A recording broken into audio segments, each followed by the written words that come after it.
Well, hello everyone. I think in the next minute or so, we're going to have to begin on our end here at Chestnut Hill College. New classes will be starting at 11 o'clock today, maybe 5 after 11. So we're going to start to lose some people here around 11, and we're still missing some that we expect to be here for this opening series. So if it's okay with the students at Effat University, I think we should get started. There's a lot that we want to cover today, and this is a very important day on a number of fronts, and I wanted to be sure that we get the main components involved in part one of this three-part series, so everyone knows, that where we are, all on the same page as we move through the series, with the ultimate goal of having youth at Effat University and at Chestnut Hill College become more aware of the Sustainable Development Goals and make friendships, and as a result of that, to meet each other in areas of mutual interest, and work together towards the achievement of the Sustainable Development Goals and the real world solutions that are needed for your world tomorrow to be a better one. What I would like to do, is that okay with Effat University? We'll get started then? Yes. Yeah, that would be fine, sure. Oh, okay. And then we'll try to pause in between and greet some that are coming in a little bit later. I wanted to say initially, for some of you who do not know me or what this is about for today, my name is Wayne Jacoby. I'm the director of Global Education Motivators. It's an educational, non-governmental organization, and we're housed at Chestnut Hill College in Philadelphia, Pennsylvania.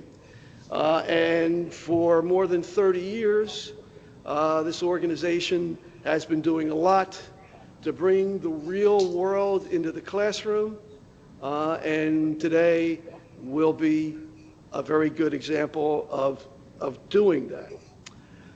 However, this morning, I definitely have mixed feelings of happiness as well as sadness with what happened in Brussels today.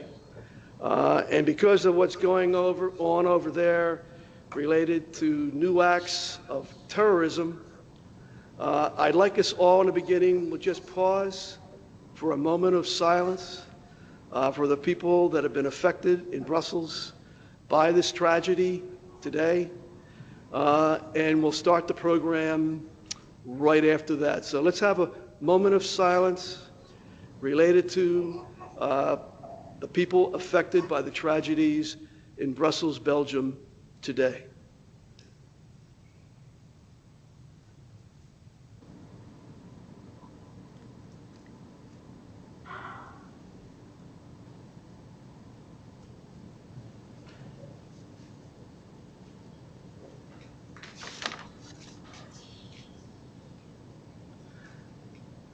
Thank you. As a global educator, I know it's really important for young people to be able to envision a better world in their future. If you can't do that as a young person, you're going to have a hard time getting attached to things like what we are going to be talking about today.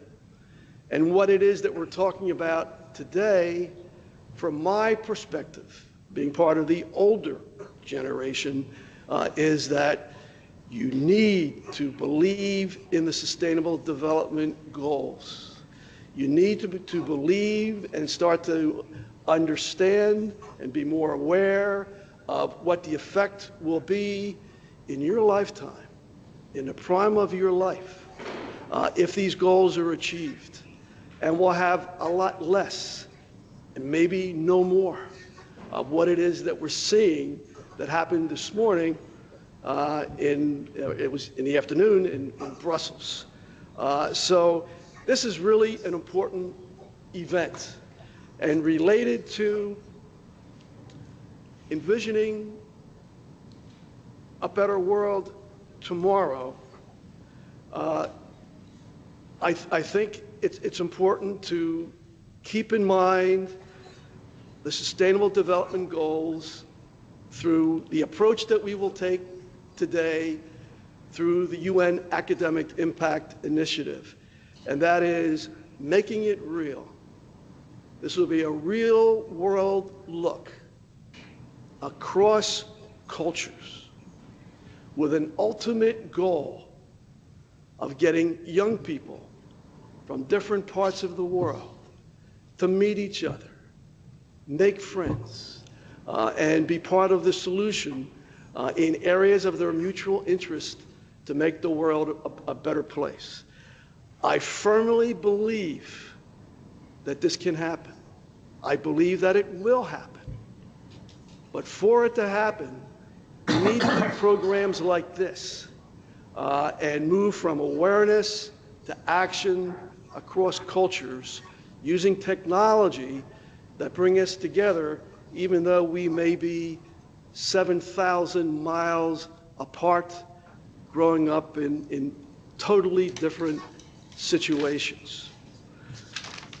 I would like to start by introducing the two panelists that we have at the United Nations in New York. And then when that's over, I want to play a 3-minute video where from that video you will see the transition from the Millennium Development Goals to the Sustainable Development Goals. But before we get to that, I wanted to introduce the two people from the United Nations, and then when the video is over, we could start with Ramu, and then go to Pragati, and then when that's over, we'll open it up to the heart and soul of what today's all about, an interaction with young people across cultures about this very, very serious and important topic. So I'll start first with Ramu Damodaran.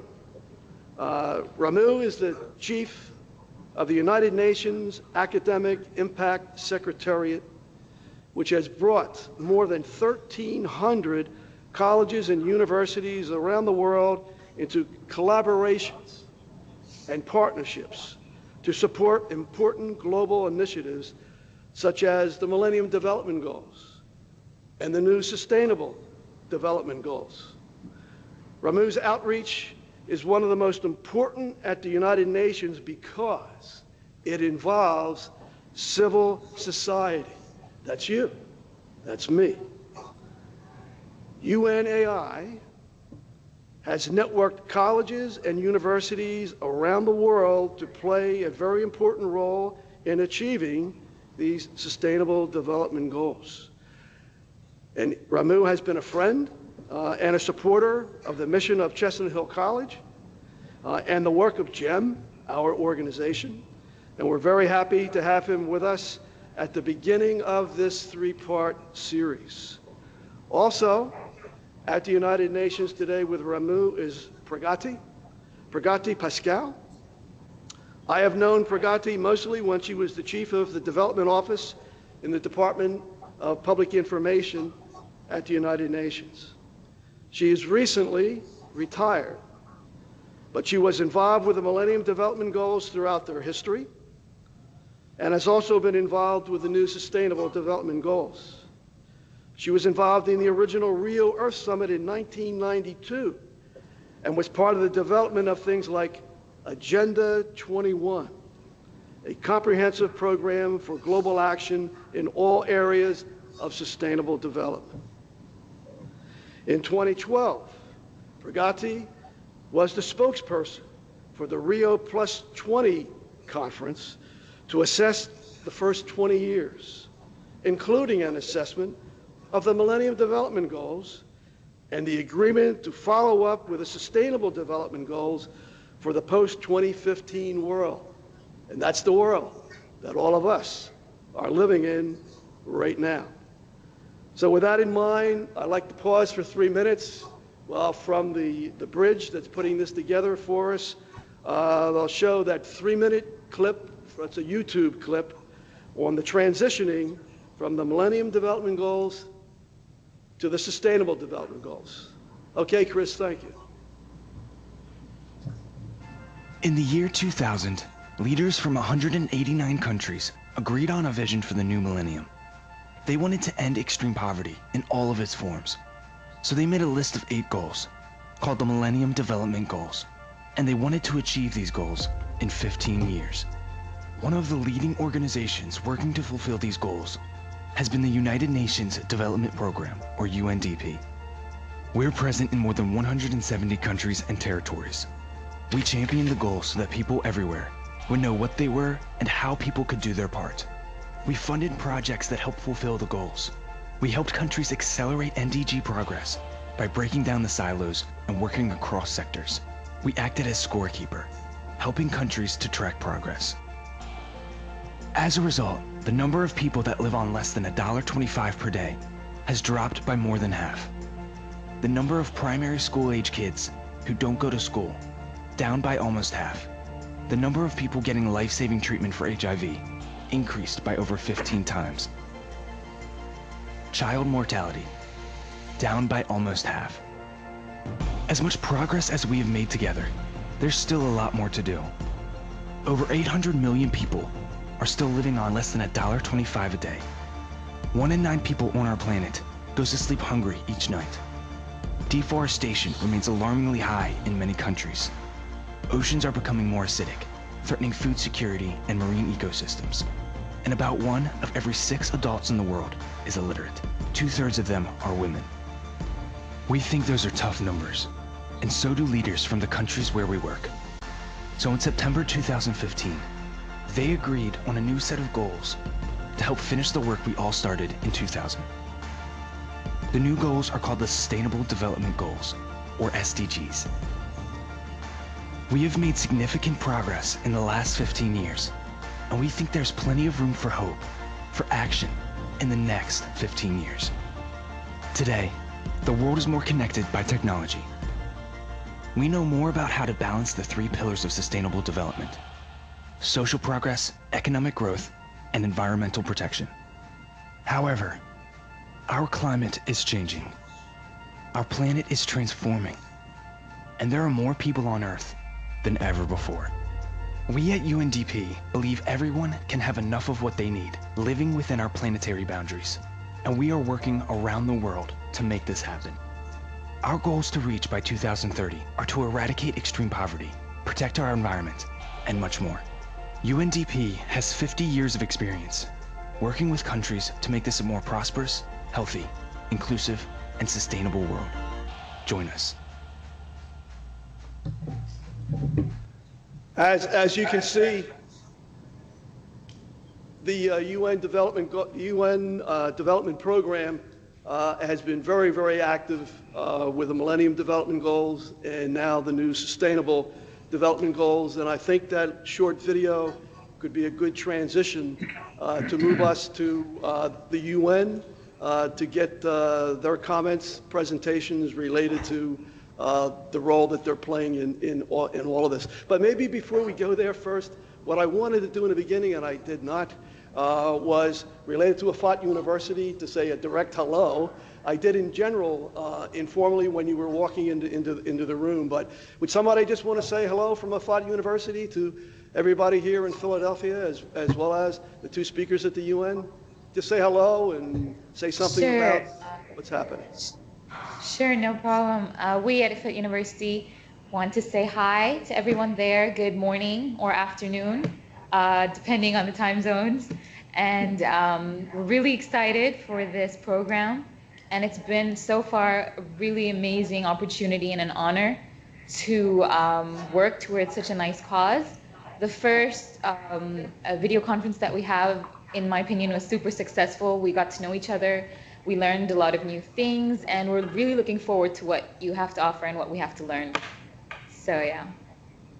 Very good. Thank you very much. That sets us up perfectly. And we'll go back to the United Nations, and we'll start with Ramu. And it's all yours, Ramu. Thank you. Thank you so much, Wayne. Can you hear us clearly? Yes, yes. Yeah. So, right, wonderful. I'm delighted to be here, and particularly with Pragati, who is an old friend. I should let you into a linguistic secret. Her name, Pragati, in Sanskrit means development.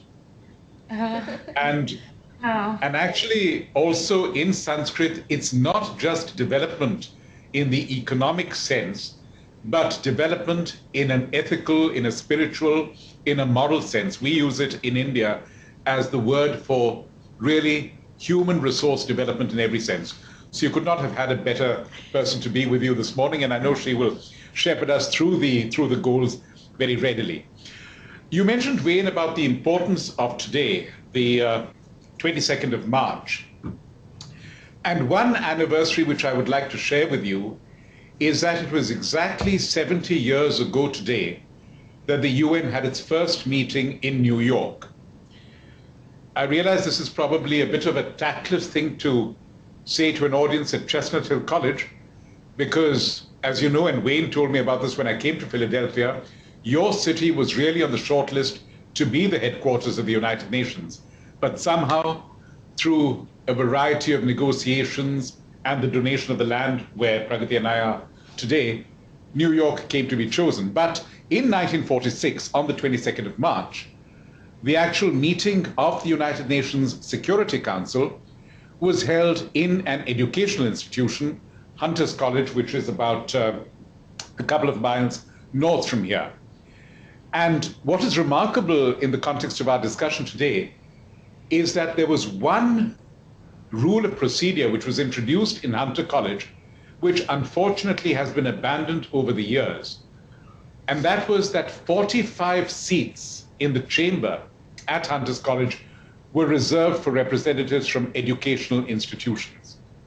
And certainly I believe that if that practice had continued, I think we would have had a far greater engagement with the global academic community, something that we in the United Nations are now trying to do through the academic impact, which Wayne referred to very generously a little earlier.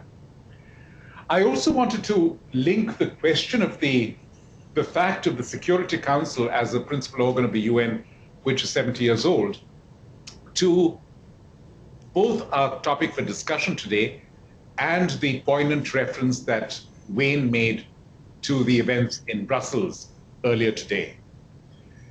Just last month, towards the end of February, Ambassador Mualimi, the permanent representative of Saudi Arabia to the United Nations, made a very stirring speech on behalf of the Organization of the Islamic Conference about violent extremism. And I'd just like to share one thought that he expressed with you.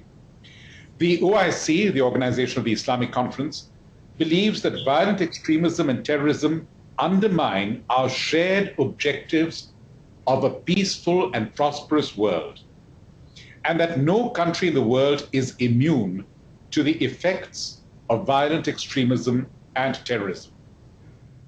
The OIC therefore supports efforts at national, regional, and international levels to prevent violent extremism and terrorism. So you have here the frame, if you will, about how violent extremism and terrorism, quite apart from the human toll and devastation and fear they seek to inculcate, are also responsible for retarding the entire process of development for a more peaceful and prosperous world.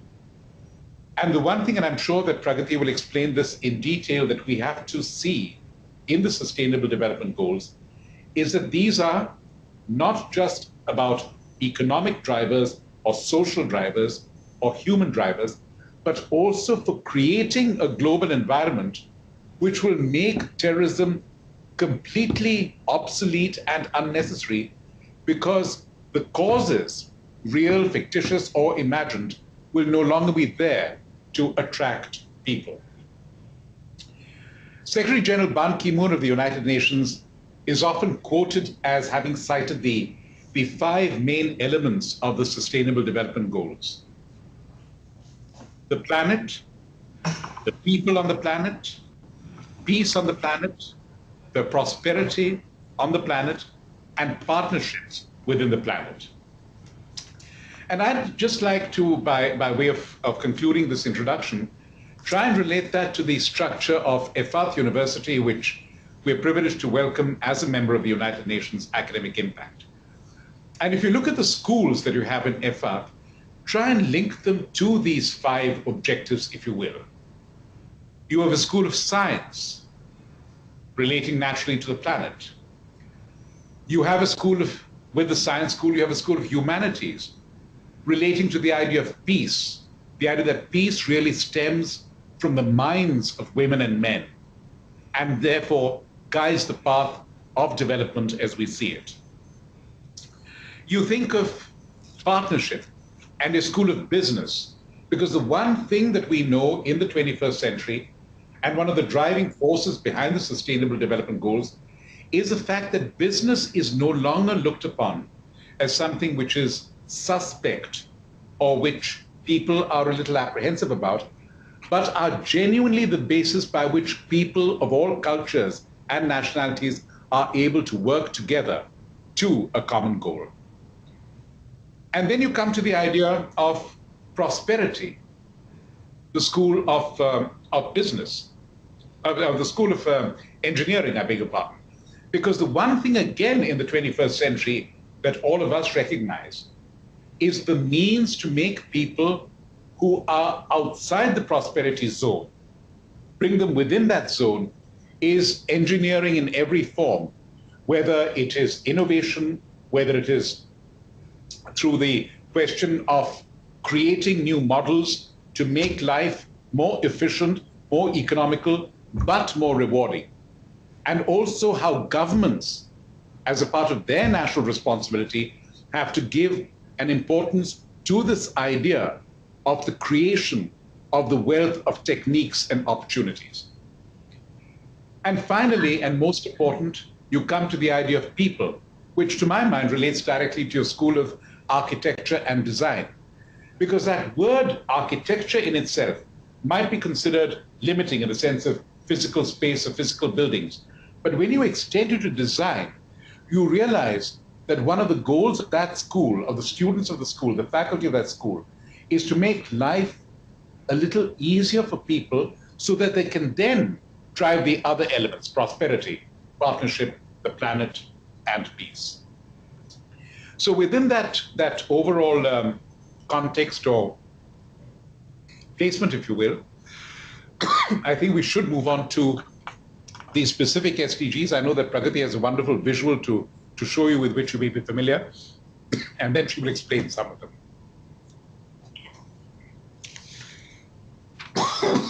Thank you, Ramu, and good to see everyone by video conference from different parts of the world. What Ramu is referring to is there's I'm sure if you can see it, the visuals that were created for these 17 Sustainable Development Goals.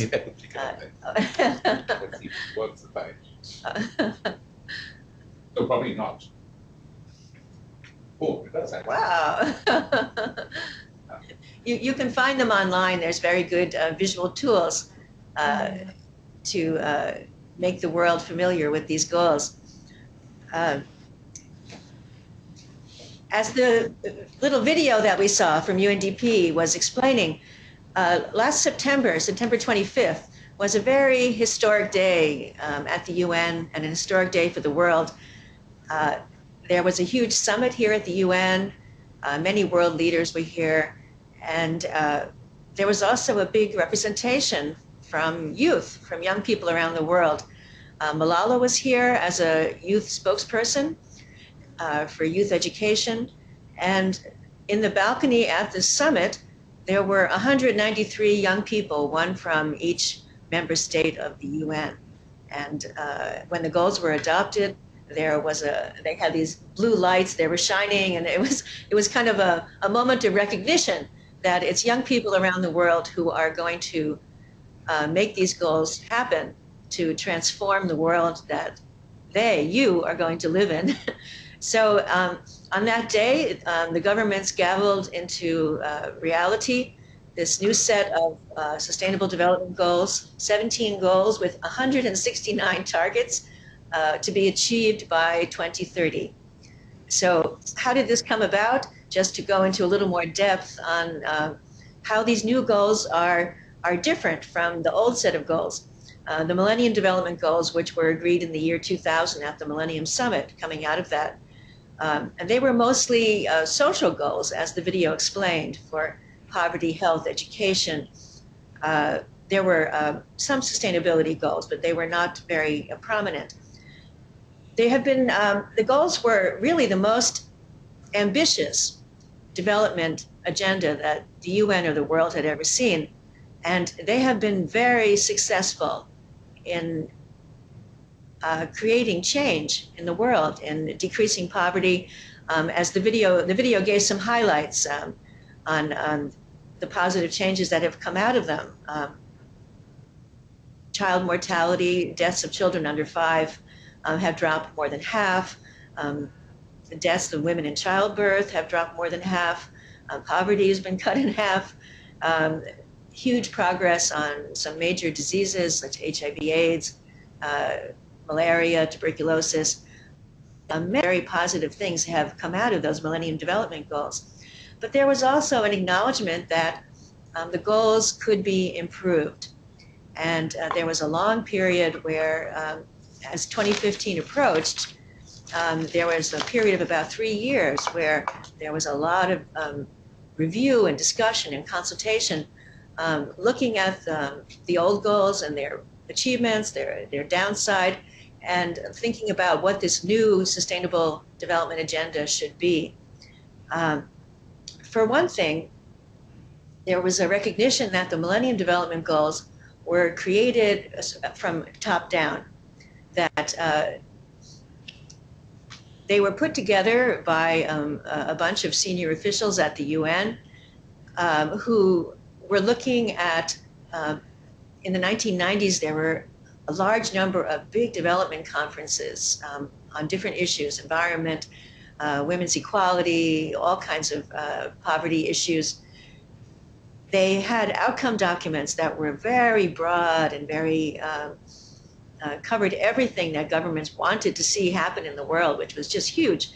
So they wanted to create a more focused agenda, especially to encourage donors who were giving development assistance that their money would be targeted and there would be results, and that their money wouldn't go to waste. So it was a way, it was what they called donor-driven, and the OECD countries, the donor countries that are under the Organization for Economic Cooperation and Development, spearheaded some of the concepts in a report, and the goals were sort of cooked up by senior officials as a way to focus the development agenda, to get results, and to kind of move the whole development process along. And to a large extent, it was very successful, as I said. But one of the changes they wanted to see happen was that they wanted the new development agenda to come from people, to be bottom up. So they had the biggest consultation process that the UN has ever had, I think that the world has ever seen. They had, starting 3 years ago, they had a high-level panel of prominent experts from every sector, from business, from economics, from academia, from civil society and NGOs. They had regional town halls, they had country consultations, and then they had citizen outreach. There was a survey called the My World Survey that was taken by over 7 million people around the world, many online and some, but they sent people out into villages and in remote areas, you know, with to ask people what their priorities are, what they feel needs to be done in the next 15 years to improve their standard of living and the problems that they face.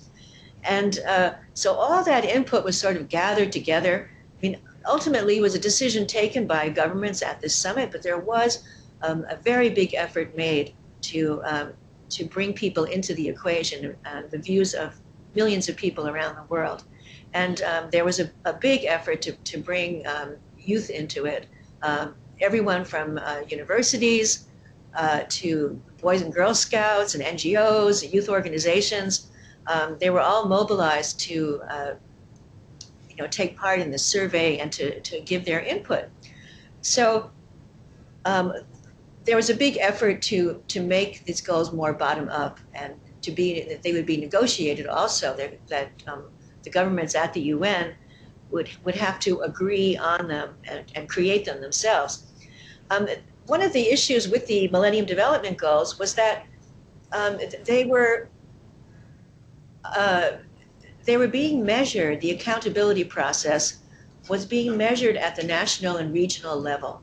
So even though a country could, statistically, it would be shown that poverty was being reduced enormously, there were still a lot, large inequalities, both between countries and within countries, that were not showing up in the statistics. But many development experts and national groups and government representatives were aware that people were being left behind, whether it was by ethnic or racial disparities, or people who were from vulnerable groups, people with disabilities. There was a lot of disparity, a lot of unevenness in how the goals were being achieved. So there's a big effort being made in these new Sustainable Development Goals to leave no one behind. It's kind of the slogan, especially for the first year of their implementation. And that's going to be reflected in how they're measured. They're going to really try to have data that disaggregates, for example, gender inequalities. If you don't have statistics that show how, among, like, let's say, illiteracy, if you can't measure how many women are illiterate versus how many men, then there's no way to really revise your programs and enable more women to read. So there's a big effort being made to reduce the inequalities that were in the Millennium Development Goals. There was also recognition that many of the countries that were farthest behind on achieving the MDGs were countries that have been in conflict, either post-conflict or emerging conflict, whether it's civil war or humanitarian conflicts, displaced people. Countries that are facing those kinds of problems, Syria, Iraq, Afghanistan, but even in many countries in Africa, countries all over the world are having problems with violence. It's very, very difficult to focus on improving standards of living. And many countries faced with issues of conflict have gone backwards, of course. Syria has gone back, years in terms of their development. So they wanted the new goals to recognize that conflict, that the need for peace and justice in the world was essential to improving standards of living around the world. There was also a recognition that development aid doesn't always work, and one of the issues is that is corruption and lack of good governance in countries that are receiving aid. Not only in aid, but also in some countries don't use their domestic resources to benefit all their citizens. So if you have a corrupt government or that's not well governed, then and even if they have oil resources, the money's going to build mansions for the head of state instead of going to provide education for poor people in the country. So they wanted to recognize that reality. There was also a feeling that although the MDGs did have a goal 7, which was on environmental sustainability, with the problem of climate change and the destruction of the oceans and biodiversity has worsened so much in the last 15 years. They wanted this new set of goals to recognize that problem because it's a main driver of increasing poverty for climate change is real. It's already happening. And countries that are affected by changing weather patterns, by drought, farmers cannot, grow crops, and it's causing huge problems in the world. So there was a push to make the environmental sustainability component much stronger.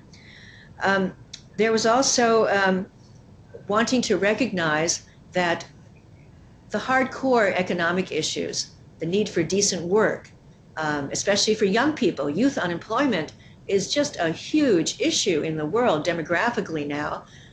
It has been for a while that we have large numbers of people, young people, coming of age in the developing world especially, and they don't have jobs. And it's considered one of the main drivers of terrorism, actually, that discontented young people who have no avenue to make a living, are drawn to ideological viewpoints as a way, they don't have many avenues to express their desire for a better world. So now in the new set of goals, there's one on for decent work and economic growth. There's a lot more reflection in the need for infrastructure, responsible consumption and production. There's a stronger economic and sustainability reflection. There was also, the MDGs were from a different paradigm. They were conceived as a development agenda in the sense that there were developing countries who were considered like the recipients of this program, and then there was an eighth goal, which was partnership to increase development aid. But especially on sustainability issues, there was a recognition that the new set of goals had to apply to all countries. When it comes to climate action, when it comes to responsible consumption and production, when it comes to gender inequality, all countries in the world need to take action on those issues. So the new set of goals is a universal agenda. Every country in the world is expected to act to achieve these goals. And it's not primarily a kind of donor-driven process. Countries are expected to fund these goals from domestic resources, although it does call for continued development aid. And under the MDGs, development aid increased over 60% over those 15 years, and they don't want that to drop off. But there's a recognition that the whole model has to change from away from donor countries saying we're going to give you money to do this. Countries themselves have to take ownership of their own development, of their own future, and then partnerships have to be created with the right balance. So that there are, in the new set, there are new 17 goals, 169 targets. As Ramu said, we talk about the 5 Ps. The first 7 goals are people goals. The next 5 are people goals are more social development, poverty, hunger, health, gender equality, education, quality education. The MDGs focused on getting kids into school and primary school, and now they want to focus more on the quality of the education and also expanding that to secondary and university education. Then the next 5 are called their prosperity goals. They're focused on more economic issues of jobs and economic growth. And then there's what are considered the planet goals on land, biodiversity, desertification, oceans, trying to ensure the sustainability of oceans and marine ecosystems and climate action. And then goal 16 is for peace and justice. That's the 4th P, peace. And goal 17 is for partnerships, for people to come together, as Ramu said, not just governments, private sector, civil society, young people, universities. Everyone needs to come together to achieve these goals. And they're still working out the process. Of course, it's very important how you measure the goals. How do you have accountability? How do you show what's working so that you can tweak them as you go along? And they just recently, just a couple of weeks ago, the UN Statistical Commission agreed on the first set of indicators, statistical indicators for how to measure the progress on these 169 targets. And it's very complex. There are 231 indicators that they're asking governments to measure. And the UN has a very big statistical operation, and they'll be helping countries to do that. There's, they recognize for about 50 or 60% of those indicators, they have data, they have methodology for how to measure them. But for the newer goals, issues of peace and violence, some of the sustainability issues, they actually don't have, they don't know how to measure them. They have to figure out ways to measure them. So they have tier 1 indicators that have methodology and data. They have tier 2 where they have a methodology, but they haven't yet accumulated any data. That's about 20% of the indicators. And tier 3, they have no methodology or data yet, but they're hoping to establish a baseline, and at least they're starting the process, and they're going to move forward. There's already an indication that governments are very keen to move forward with this agenda. There's been a big political process to negotiate these goals, and now there's a body called the High-Level Political Forum, which was actually agreed, set up out of the Rio Plus 20 conference in 2012. But this is the first year that the High-Level Political Forum will meet to review progress on these new Sustainable Development Goals. And countries are supposed to develop national plans for how they're going to carry these goals forward. There was a recognition in the negotiation process that no one set of goals and targets could apply, specifically to every country. Every country will have its own priorities depending on their national circumstances. Some countries are dealing more with issues of violence or corruption. Some countries are dealing more with sustainability issues. Some countries have desertification problems. Some countries have ocean issues, or climate. Well, climate is universal, but every country has to set its own priorities. So countries were asked to develop national plans for how they're going to implement these goals. And already the first high-level political forum will meet in New York in early July.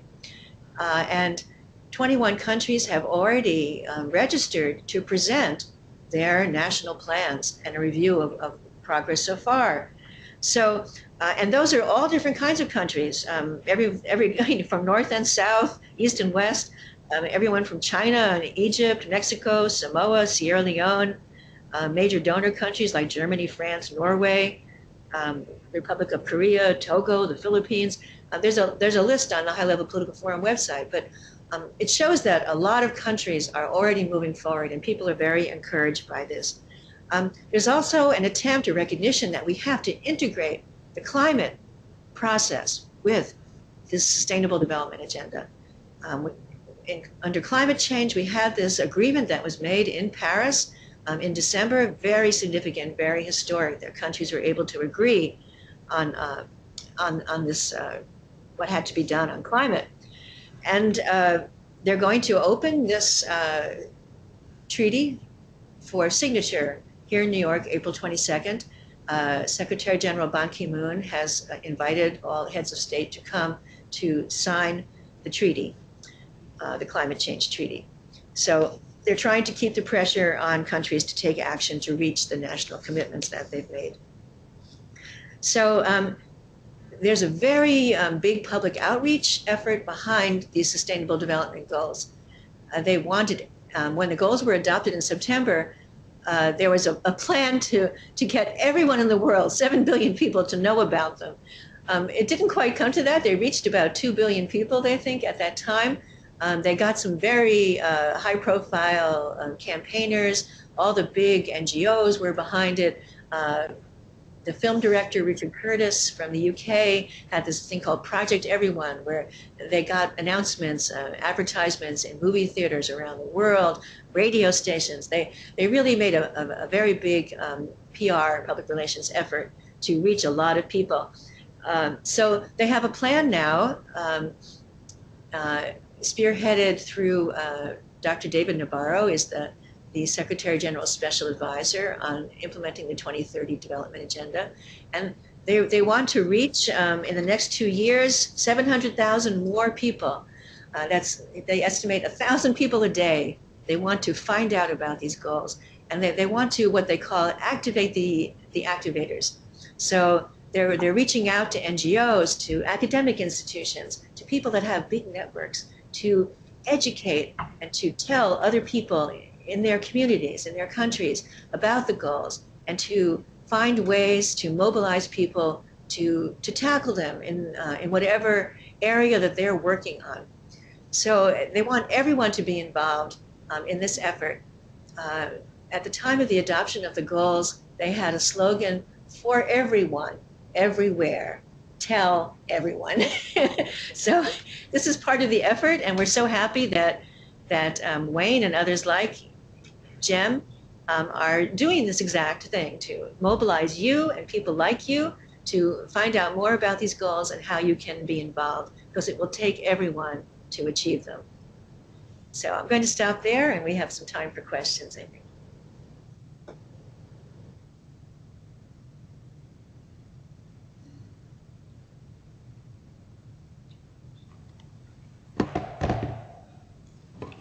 I get a little bit uncomfortable when I ask people like the two of you, when I give direction to people like the two of you for something from an educational perspective that I think is important to bring to the audience that we have with us today.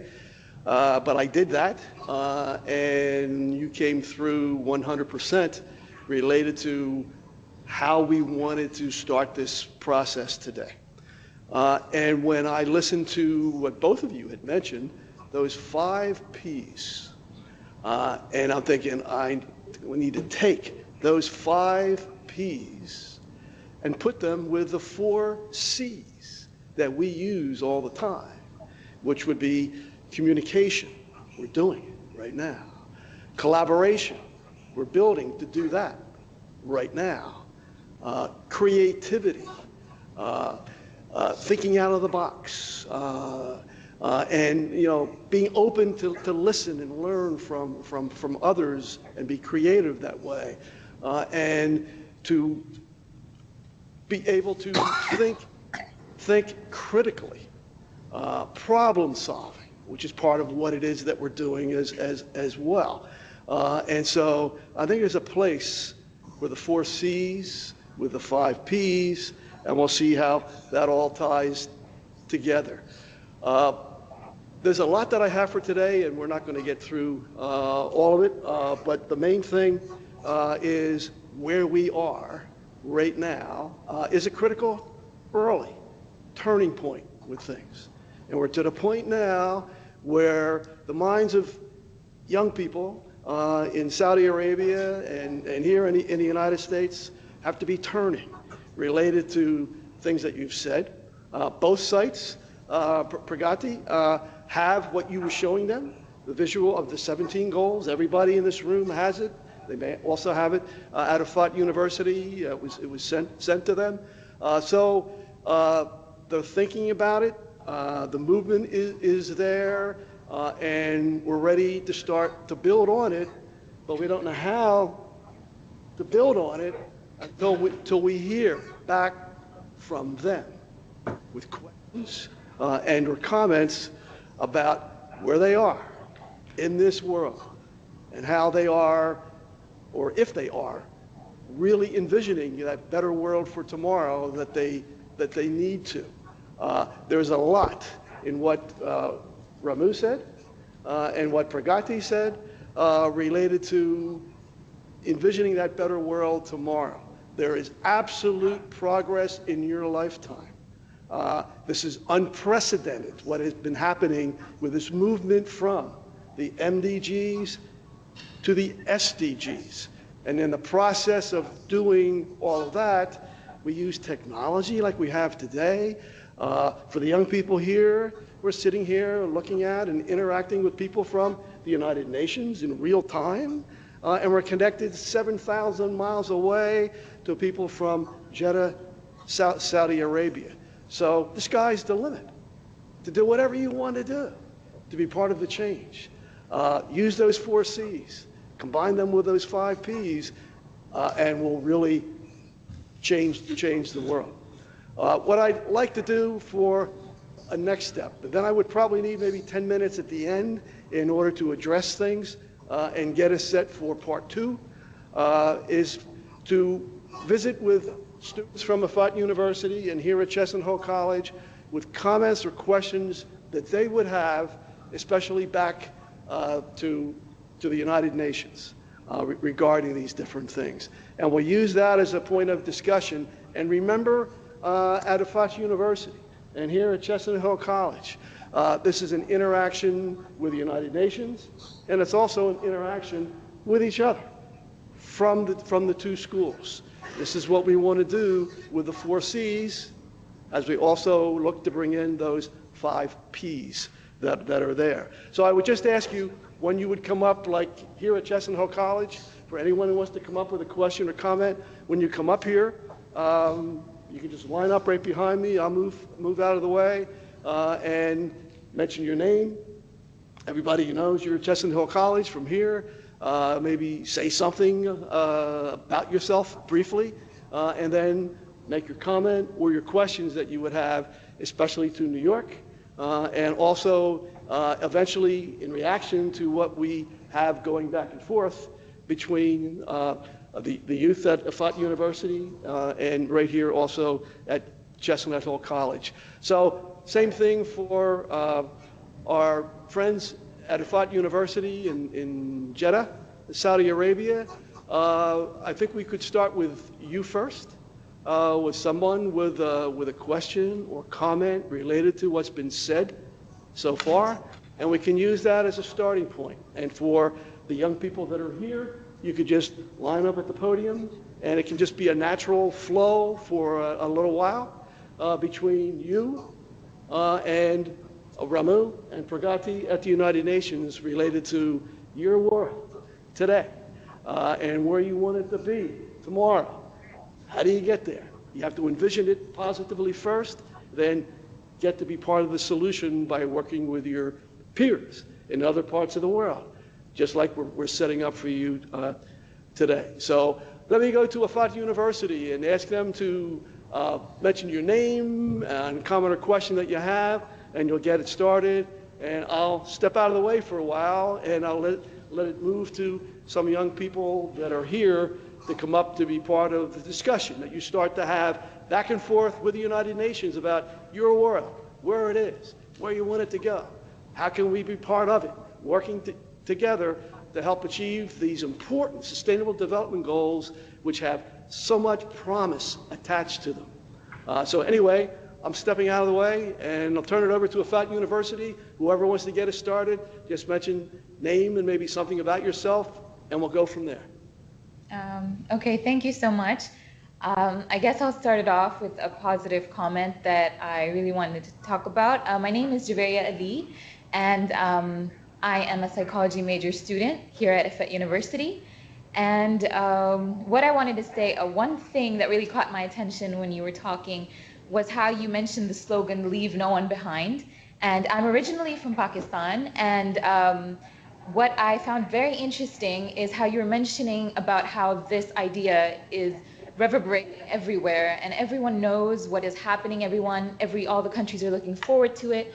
So I was a part of an MUN there, an MUN club and an MUN society, and their slogan as well was "Leave no one behind." So what I really picked up and what I really liked is that all over there at a part of the world you wouldn't even guess, but they're picking up this message, they're keeping it as their slogan, they host conferences, and this is what they believe in as well, leave no one behind. And in the same way, we here at Effat University have our own MUN club as well, and we do pretty much the same thing. We also want students here to sit and think on current situations, on old unsolved problems, bring dilemmas to light, and think politically, diplomatically, and feasibly as to what we can do at this standpoint where we are about these problems and how we can move forward. And I have to say, it's pretty amazing, and it's pretty, so far it's been really successful, and a lot of youth, the comment that I basically had in summary was how youth is so much not only involved but aware of what is happening and a major part of what is happening, and the communication part has been made so much easier at how random and completely remote parts of the world where you wouldn't even expect it have this awareness and have this drive to do something about what's happening. So that's all I'd like to say. I think one of our students has a question, so yeah. Is that going to reach?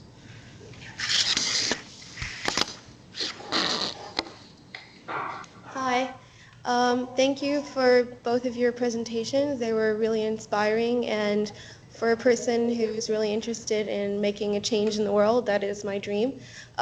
It's really exciting to be here and listening to you guys.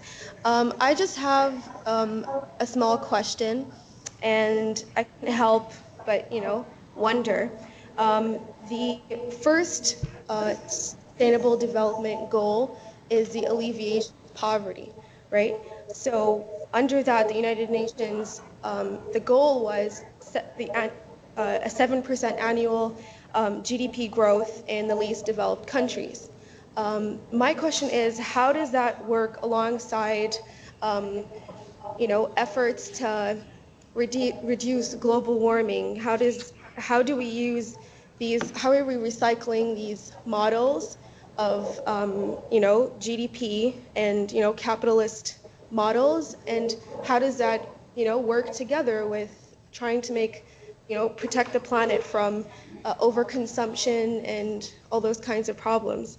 So that's my biggest question, and I hope you guys would enlighten us. Thank you.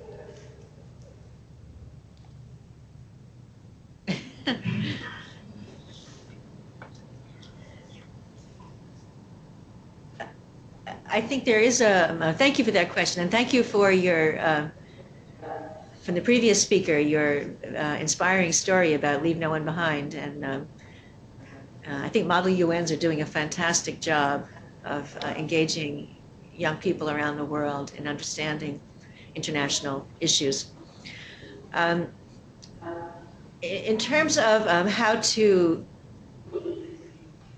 harmonize the need for economic growth with the need for environmental protection, climate, et cetera, that's where sustainable development comes in. So there's a whole goal on sustainable, responsible consumption and production. So we have to transform our economic processes, which is taking a huge effort, so that we can continue to grow and to increase, to alleviate poverty, and at the same time not to increase the pollution of the atmosphere, et cetera. One of the goals, I was working for a while for sustainable energy for all, which is an initiative of the Secretary General here that specifically addresses that kind of issue. Because there are 3 targets under energy. This is goal 7 now under the new Sustainable Development Agenda. On the one hand, you have 2 billion people in the world that don't have access to energy, to electricity. On the other hand, you have too much pollution arising, CO2 emissions from the use of energy. So how do you rectify those two aspects? And you have to do that by changing the energy that you use. So you have to shift to renewable energy and clean energy in order to enable, to bring those 2 billion people into, out of energy poverty and still reduce CO2 emissions. So we just have to change. I don't say just, it's a huge transformation that has to take place. And it's You know, it's very exciting, actually. I mean, the whole shift in energy, there's a very big push now behind renewable energy. And of course, countries like Saudi Arabia are very affected by it because they're oil producing countries. And we're shifting away from fossil fuels, or trying to. So it'll have different impacts on different countries, and it's, you know, it's a very big issue. But the idea in the, you know, in the bigger picture of the goals is that we have to shift to sustainable processes and sustainable production, sustainable manufacturing, and sustainable consumption. And that way, there is enough wealth in the world to take everyone out of poverty. There's a strong sense that we can actually end extreme poverty by 2030, but we can only do it in a sustainable way if we want to have a long-term vision for the health of the planet and of people.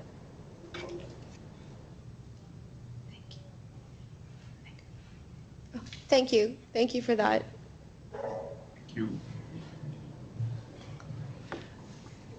I'm back just briefly. I wanted to mention for the young people at Effat University that in the audience here, we have two youth representatives to the United Nations. One is a youth representative to the Department of Public Information, and another one to the Economic and Social Council, to ECOSOC.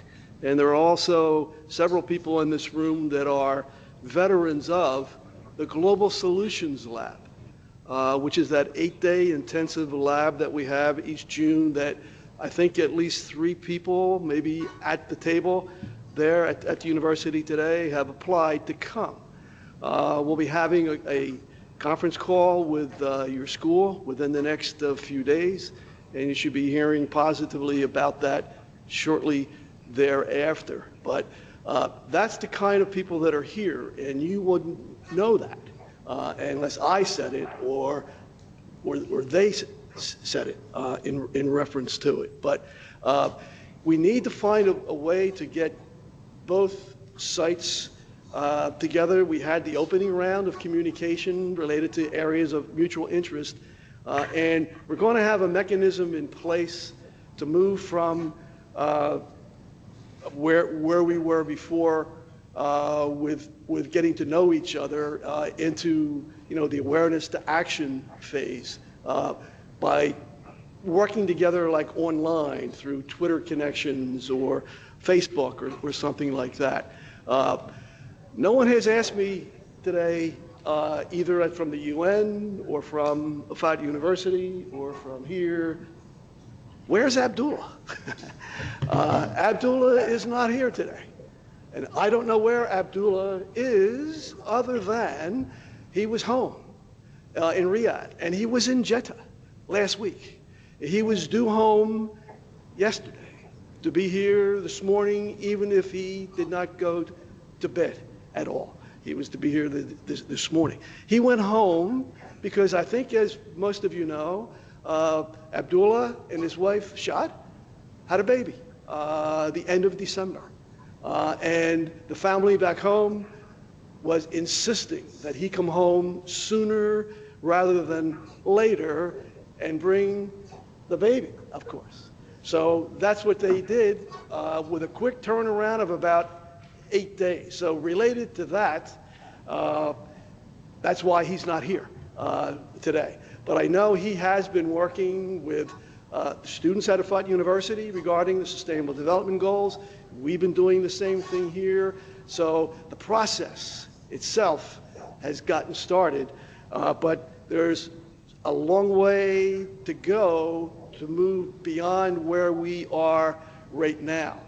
And one of the goals that I had from today was to do something where I know we won't have time to do it, but I'll try to send you the link for it, or when we have part 2, which is scheduled for April 14th, we could maybe start off with that. But some of you would be familiar with Jeffrey Sachs, who has done a lot with his organizations related to the Millennium Development Goals, microfinance and all of that, and a lot now related to the SDGs, the Sustainable Development Goals. I was going to have later this morning, but there won't be time to do it, but I will bring it up maybe first again when we get back together. In 2012, he made a 10-minute videotape where he talked about the Sustainable Development Goals that had just been approved and his vision for what it was going to be like starting in 2015 to 2030. And he said it in a very exciting way. And around that, with a link that I will send everyone for it, listen to what he says, watch how he says it, and see, is this really the kind of, did he really have the right vision for where the world was going to be when a Sustainable Development Goals came into being? And from my perspective, you'll have your own, was absolutely yes, for a lot of reasons. Probably most of you did not know what Sunday was. Sunday, March 20, was the International Day, anybody? Happiness. Happiness. Okay. The International Day for happiness. And happiness is certainly what we want, that can be achieved for more and more and more people through the achievement of the Sustainable Development Goals. And Jeffrey Sachs was talking about happiness, and now there's an International Day for happiness, and there's also something else. And it's something else that everyone in this room and everyone at Effat University needs to be aware of. I think almost everyone is, but it's going to be an integral part of where we go from here. And that will be related to a new organization that was created by the Secretary General in 2012 that was to tie into the Sustainable Development Goals, and it was the Sustainable Development Solutions Network, of which the UN Academic Impact Group is a member of, and so is Global Education Motivators.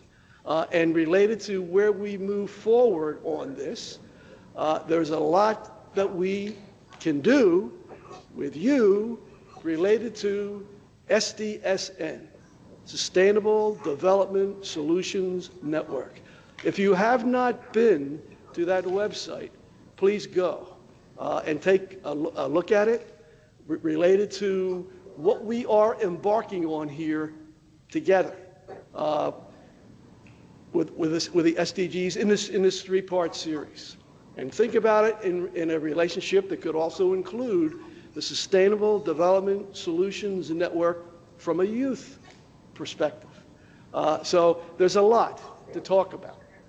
And we can start doing that when Abdullah gets back. He was going to talk today, and I'm not prepared to do it, related to an online setup that he will have related to Facebook and Twitter to keep everyone connected together. Some have to go here now. They have a class coming up. But I will be in touch with every one of them before today is over. Okay, so that's sort of where we're looking to go with this. And the immediate problem that we have is a problem it's the real world. And we have to deal with it. There's classes that are going to get in the way of what it is we want to do. And so we have to work around that. We have to work that out. We've got distance. We've got technology issues. We've got a lot of different things. But look at where we are today. Here we are. We're together, and we're doing it. And we're doing it live, real time, with the United Nations. So things are in place for us to take that next step down the road. Anyone here want to say anything from a youth perspective? Comment, question? Or from Wayne, if I may, yes, I must apologize. I also have a class to go to. So I will leave you with Pragati if I may. But I just want to thank you so much, Wayne and Jim, for putting this together, for our students at Chestnut College. I recognize the room you're all in. I was privileged to be there a few years ago. And of course, our friends at Effat University. Your university actually began the year that Pragati mentioned, when the world began from top down, defining the Millennium Development Goals. That was the main activity in 1999, leading on to the year 2000.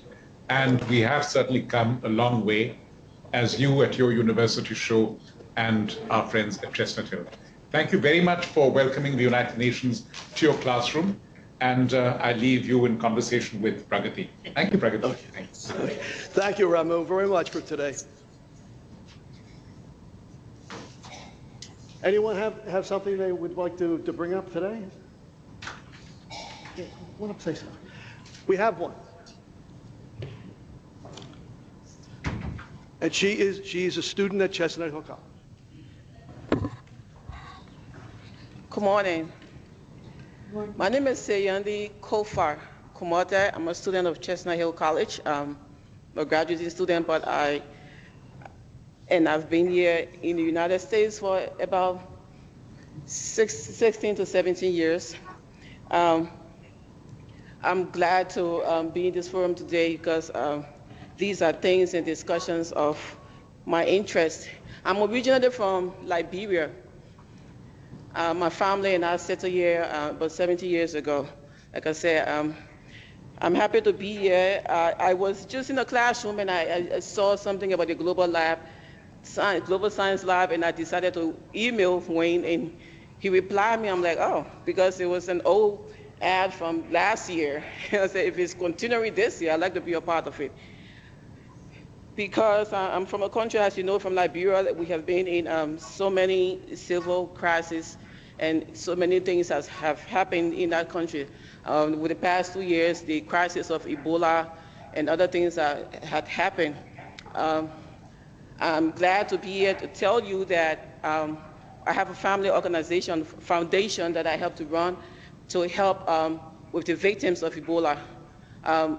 The foundation went in there, donated medical supplies and food stuff and other things. Now we are at the stage where we want to help the children who were the victims of Ebola. And my vision, or our vision, is not to limit it just to Liberia, but other countries, the Sierra Leone and Guinea, that were also affected by the Ebola virus. So the foundation goal is to work with any emerging disease, because we want to continue that. And I'm glad to hear about these goals about the UN, especially you talk about the peace goal and prosperity goal, and the poverty, helping to eradicate poverty amongst people in other places and around the world. So my question here is, do you have some guardians or mentorship through foundations, NGOs or people like us to go in there to work, do something with academic, the AI, the UNAI, and other people in countries, or working with foundations such as my foundation, mentorship, or any technical, way assistance or so, which we can go in and promote such ideas. Fortunately, I'll be going in after graduation, the end of May, and my vision is to go in there and see what I can do to start up the foundation on the ground and promote the causes of what the UN is doing for the people there. Well, that's excellent. I'm so glad to hear that you're so engaged on the ground, because that's really what's needed. We have diplomats here at the UN, sitting in conference rooms adopting goals, but they're actually going to be achieved, by people like yourself who are trying to make, concrete things happen to improve the health of people in their countries. Probably the best route, if your foundation is working on the Ebola response in Liberia, is to approach the country team, the UN country team in Liberia. I'm not quite sure. There was a Ebola response group for each country, and I don't know the details of how they work, but they probably do have partnerships with different NGOs and ways of working with them to support their work. I couldn't tell you the details of it, but you could find out through the UNDP office, the UN country team in Liberia, about the Ebola response there and how they work with different partners. Okay. Thank you. Thank you, and good luck with that. Yeah. All right. I wanted to also mention there's some Saudis that are here in the room here with us at Chestnut Hill College. How many are Saudis from here? Just one. We have 4. All from Riyadh? Anyone from Jeddah? Not Jeddah. Okay. No one from Jeddah though. Different places. Okay. I'd be interested in getting some reaction from the young women at Effat University regarding the next step. For example, I think you are all aware, as students here should be, that on April 18, make sure that is the right date. Let me make sure. I have many dates for many things here. I'm looking at April 14. 14th, yeah. 14th. You're right. It is the 14th. It didn't. I thought it was right, but something was telling me I better check. It's April the 14th.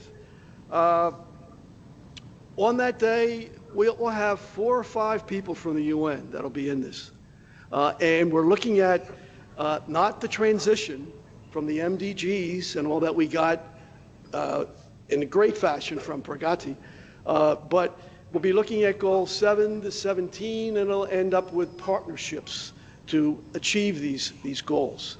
And in the process of doing that, I'll have some people coming from parts of the UN that are looking at eradicating poverty, gender equality, education, climate change. And I would like to know from you, you don't have to tell me now unless you absolutely knew, but within the next, sometime this week, if I knew from you a particular area of special interest that you had related to any of those 17 goals, let me know. If gender equality is a must, or any of the other goals that are there, and I would have time. I have a big list of people who are at the UN who are involved in these areas and have been for a period of time, and most of them directly connected to what's happening from the MDGs through the SDGs up through 2030. So you could just, any ideas right now as to what your interest would be?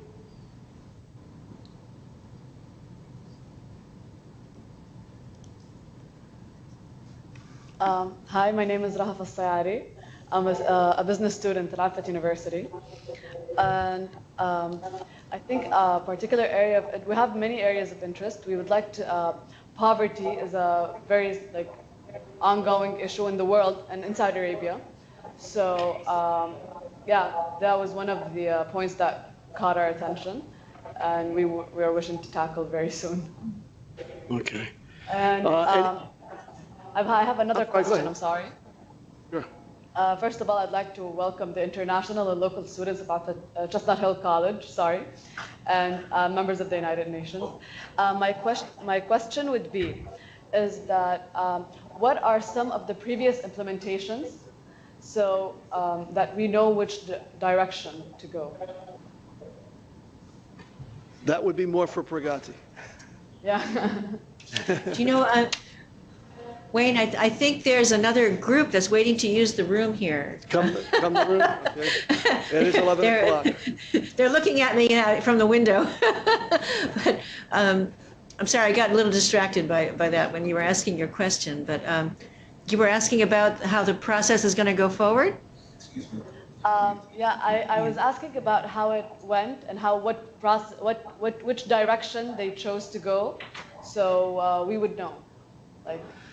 If that's something with a time restraint because of the group coming into the room, maybe we could forward that to you through email, Pragati? Yeah. Sure, yeah. I mean, we did talk a bit about the political process going forward with the, well, there's a national level where countries are developing their national plans. There's a global political level where countries are presenting their plans and governments are coming together at this high-level political forum. And it's working at many levels. There's community action also. But you can find out at your national level what's happening from your own government somehow. Yeah, but we were asking of more of the community, more than the political side of it. Community. Yeah. Community, like your city, or No, in international communities. What? oh, international community. But well, it's moving forward in many ways. I mean, there's many organizations involved in the academic level, like the Sustainable Development Solutions Network that Wayne was talking about, the academic impact. You know, there's at every sector, every level, there's organizations that are driving the process forward and doing outreach and coming up with solutions that they can contribute to. So it's a, you know, it's a many-faceted kind of process. I think I better run there. Pragati, thank you very, very much. I'll be in touch with you, and for the students at Effat University, please stay. I'd like to talk with you for another minute or two or three. Sure. Thank you so much to everyone. And we'll go from there. Okay. Thanks, Pragati, very much for today. Thank you. You had mentioned that you were a business major. Yeah. And you know, from the business perspective, there are things that you could do that would tie into helping the corporate world, large companies, small businesses, become better aware of the Sustainable Development Goals and the way businesses have to really operate in the 21st century, where it's, you know, it's fair on both sides, from the business that has the product to the consumer on the other end. There are a lot of pieces that are there that in the 20th century, they were sometimes, many times abused, and the rich got richer and the poor got poorer, and that's got to end now. And related to that, from a business perspective, there's some interesting things that the United Nations is doing. Related to the Global Compact and how they deal with trade. It's called UNCTAD, and fair trade rules and regulations. There are a lot of things that don't make the paper too much, but from a business perspective, that might be something to consider if that's what, you know, say a majority would want. We can't do everything, but we can do 4 or 5 different areas. And from the high school level, which has been my main area most of the time, because I was, as I think you know, a high school teacher for a long, long time. One of the things that we're considering for next year, because every year at the high school level, we put together leadership programs for high school students related to issues connected to the Sustainable Development Goals. And under consideration now, though it's not approved yet, we'll be looking at education about the awareness of and involvement in the Sustainable Development Goals as a major priority as to what we will do at the high school level with what we'll do in the 2016-2017 school year. Everything that we do may center around education because it's key. It may end up minimally being one of 4 areas that we would work with. But the idea of education is certainly one of the critical areas, and it's one that we have down with a speaker for April 14th. So we have education in there already, but I don't have anything in there related to business, but we could consider that. So anyway, there may be another group needing to come in here as well, but 90 minutes is not enough time. If I had my way, we would have no clocks, and we would stay until the job was done, and then move on to something else. But that's not the real world that we're in, and it applies to everyone, everywhere. But from my perspective, looking at things from where we started today, where we ended, the dialogue that was there, we need to get more between two groups directly with things, and that's Abdullah's role related to the online piece, and you'll be hearing about that shortly, so that you are connected together, and hopefully some of you will be able to come over here in June to partake in the Global Solutions Lab, which will be looking at the Sustainable Development Goals in very concrete ways, learning. They're called design, science, problem-solving strategies as to how to get things done, how to solve problems in a step-by-step process. But in that process, the first thing that you all have to do is to envision where you want to go and have a positive look at 2030. And heading towards the year 2030, seeing where you want to go, and you work your way there by designing in steps, things to be done in order to reach it. And those that are involved in the Global Solutions Lab, and again, hopefully some of you will be here, we take you to the United Nations on the last day, and you present to them, get their critique, and then your work will actually get published as well. So it really is a special thing, and I'm hoping to see some of you, maybe all of you, here in Philadelphia the end of June this year for this 8-day lab. And if you're able to stay a little bit longer, we'll also be able to show you a little bit more of Philadelphia and New York City while you're here as well. But anyway, appreciate you being part of this today. Probably getting hungry, must be past dinner time for you, almost lunchtime here. But I think we accomplished the immediate goal that we had, was to bring you together with the UN to get this thing rolling more than a lot of the talk that we've been doing related to it before. So now it's, where you are and what you want to do, and trying to match that up with people here and see where we go with all of this by the end of April. We need to finish it in April. Graduation is here the first week in May. So I'm not sure where it is for you, but we sort of have an ending deadline here of the end of April in order to make this a 3-part series that maybe with some of you coming here in June, we can put a lot of concrete reality to it that would tie into the Global Solutions Lab as well, as some of the students from here will also be in the lab. And right now, we have 10 countries that are coming to the lab. And we'd like to make it 11 and have Saudi Arabia be there as well. But I thank everybody who was here, who still is here, and all of you over there in Jeddah. Thank you for being part of this today. I'm absolutely certain you understand where we are in our world today and where we need to go, where we have to get to in order to change it, make it better. And you have everything that's available for you to do it. But it's going to take all of us, the older generation along with the younger generation, to be part of the solution and make it part of your life.